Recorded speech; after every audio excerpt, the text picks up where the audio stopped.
سنا ہے کہ مسلمانوں کے پاس ایک کتاب ہے جس کا نام قرآن ہے، اور قرآن کا چیلنج ہے تبیان لکل شیء، ہمارے اندر ہر چیز کا روشن بیان ہے۔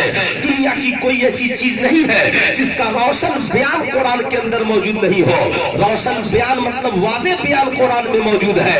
اب سوال یہ اٹھتا ہے کہ اس کا ذکر قرآن میں کہا ہے؟ آپ اپنے عالم سے پوچھ کر آئیے گا، آپ اپنی جماعت کے عالموں سے پوچھ کر آئیے گا۔ ڈاکٹر صاحب نکلتے ہیں، شہر کے سب سے بڑے مفتی کے پاس پہنچتے ہیں، مفتی صاحب السلام علیکم ورحمۃ اللہ تعالی وبرکاتہ، میں فلاں اسپتال کا ڈاکٹر ہوں، اسلام کے اوپر بہت بڑا چیلنج ہے۔ ڈاکٹروں نے کہا ہے کہ قرآن کہتا ہے کہ ہر چیز کا روشن اور واضح بیان، کھل کر بیان قرآن میں موجود ہے۔ تو بیٹا کس کا ہے یہ کیسے پتا چلے گا؟ دو ماؤں نے دعویٰ کیا ہے کہ بیٹا ہمارا ہے، اب بیٹا کس سے دیا جائے یہ کیسے پتا چلے گا کہ بیٹا کس ماں نے جنم دیا ہے؟ ہمیں اس کا ثبوت قرآن سے چاہیے۔ مفتی صاحب نے کہا آپ جائیے، کل صبح ڈاکٹر کے یہاں جانے سے پہلے میرے پاس آئیے گا، ہم آپ کو بتائیں گے کہ انشاءاللہ قرآن نے اس کے متعلق کیا کہا ہے۔ اب مفتی صاحب قرآن پلٹتے ہیں اور حصے کی بات پڑھتے ہیں، تلاشتے ہیں عورتوں مردوں کو حقوق اللہ نے کتنا دیا ہے، عورتوں کو حق کتنا دیا ہے۔ اب جب قرآن کی آیت میں پہنچتے ہیں للذکر مثل حظ الانثیین، کہ مرد کو عورت کے مقابلے میں 2 حصہ دیا گیا ہے۔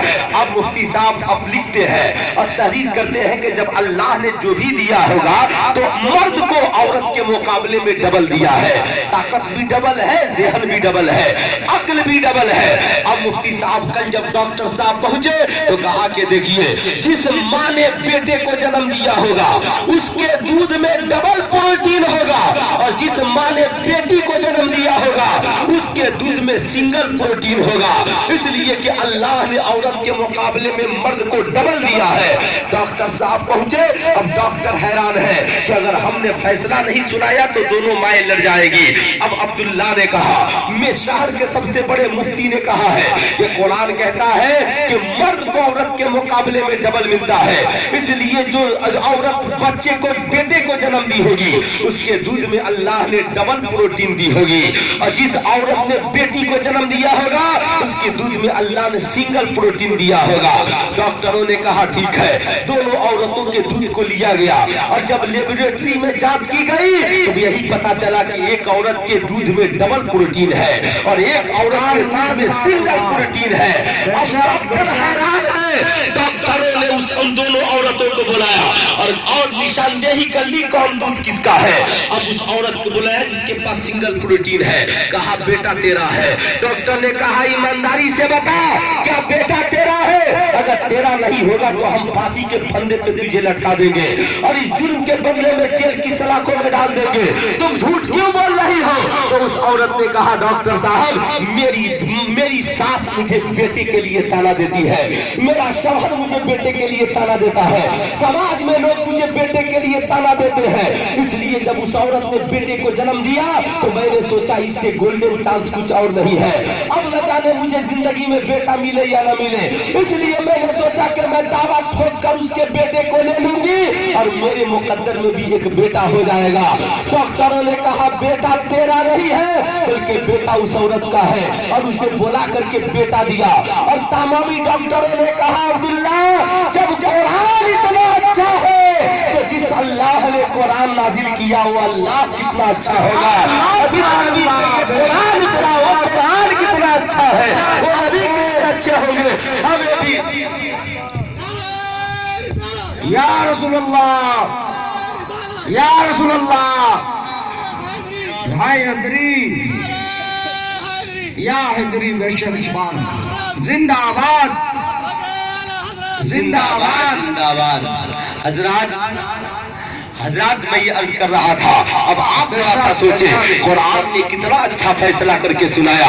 آج لوگ پوچھتے ہیں کہ قرآن میں کیا نہیں ہے اور قرآن میں یہ نہیں ہے۔ حضرات میں اگر آپ کو قرآن کے حوالے سے بتاؤں تو سینکڑوں مثالیں قرآن میں موجود ہے۔ آپ کسے قرآن میں پڑھنا چاہتے ہیں؟ ساری تھیوریاں قرآن میں موجود ہے، تبھی تو امام احمد رضا خان فاضل بریلوی نے قرآن پڑھ کر ساری دنیا کے سائنٹسٹوں کا تنہا مقابلہ کیا، اور مقابلہ کر کے بتا دیا کہ دنیا کی سب سے بڑی کتاب کا نام قرآن ہے۔ حضرات افسوس کا مقام یہ ہے کہ آج دنیا کی سب سے بڑی کتاب کا نام قرآن ہے، مگر کوئی ہماری طرح داڑھی ٹوپی والا کہے کہ طلاق کا مسئلہ قرآن میں نہیں ہے، نکاح کا مسئلہ قرآن میں نہیں ہے، فلاں مسئلہ قرآن میں نہیں ہے۔ تو مسلمانوں یہ دھوکہ ہے، اس لیے کہ تم کیسے کہتے ہو کہ فلاں چیز قرآن میں نہیں ہے، جبکہ اللہ نے کہا ہم نے ہر چیز کا بیان قرآن میں اتار دیا۔ سبحان اللہ سبحان اللہ، بے شک بے شک، بہت خوب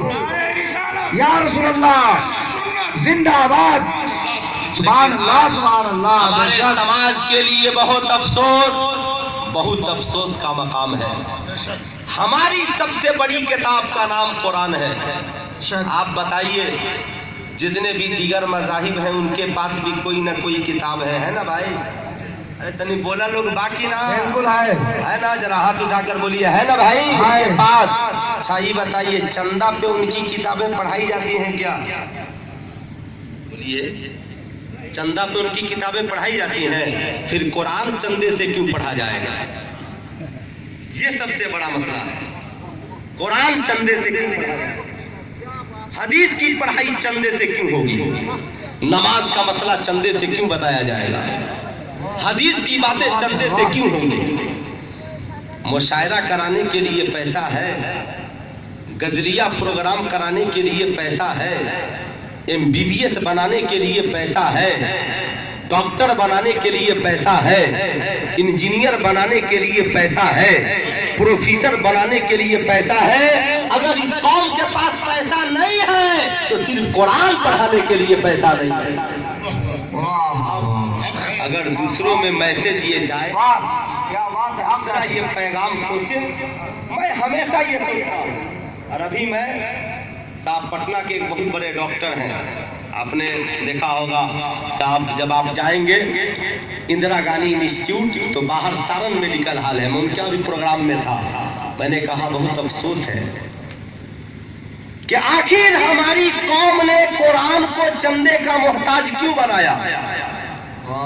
جو تعلیم چندے کی محتاج نہیں ہے وہ بڑی بڑی یونیورسٹیوں میں پڑھی جاتی ہے، مگر جو کتاب جس کتاب کی تعلیم نے بڑی بڑی یونیورسٹیوں کو جنم دیا، جس کتاب کی تعلیم نے ارسطو کو تھیوری دیا، جس کتاب کی تعلیم نے افلاطون کو پیغام دیا، جس کتاب کی تعلیم نے آئنسٹائن کو نظریہ دیا، جس کتاب کی تعلیم نے احمد رضا خان کو سب سے بڑا بھارت کا سائنٹسٹ بنایا، جس کتاب نے مجدد الفسانی کو اتنا اونچا مقام دیا، جس قرآن نے ابو حنیفہ کو امام اعظم بنایا، جس کتاب نے عبد القادر کو غوث اعظم بنایا، جس کتاب نے معین الدین کو غریب نواز بنایا، اور جس کتاب نے مصطفیٰ رضا کو مفتی اعظم ہند بنایا، جس کتاب نے اختر رضا کو تاج الشریعہ بنایا، آج اس کتاب کی تعلیم کے لیے مسلمانوں کے پاس پیسہ نہیں۔ صاحب اس کے لیے ہم نے قرآن کو محتاج بنا دیا ہے۔ سوچو ذرا سینے پہ ہاتھ رکھ کر، کب تک قرآن محتاج رہے گا ہمارے چندوں کا؟ کب تک ہم دامن پھیلا کر قرآن کی تعلیم کے لیے بھیک مانگتے رہیں گے؟ کب تک ہمارے عالم رمضان میں بھوکے پیاسے رہ کر قرآن کی تعلیم کے لیے امیروں کے دروازوں کو کھٹکھٹاتے رہیں گے؟ امام حسین پہ خوب نعتیں منقبتیں سننے والوں، امام حسین کے نام پہ کھچڑا کھانے والوں،